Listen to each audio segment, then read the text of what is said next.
when it took the Senate a long time to approve the Katapa funding for Lagos Ibadan, the Chinese refused to reduce one dime. The loan had been approved.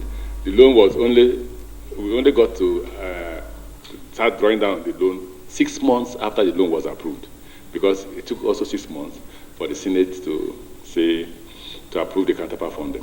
One thing we must put at the back of our mind is that these funds are paid, I don't know about other ministries, in the case of Ministry of Transportation, they are paid directly to the contractor, not to the ministry. So we don't know. The letter we do is we sign the IPC. And when do we sign the IPC? The Chinese bank.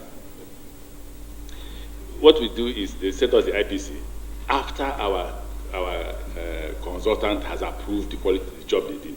The consultant will say, oh yeah, this is $1 million or $2 billion or $3 million, and we agree with them.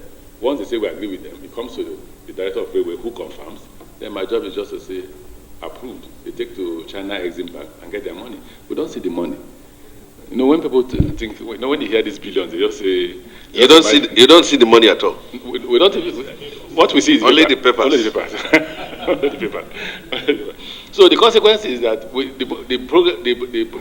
this thing won't move until the National Assembly is able to approve the counterpart funds. The moment you approve counterpart fund is the moment they start funding their own, once they see our money. That's why immediately you approve the counterpart fund for Lagos, we paid off.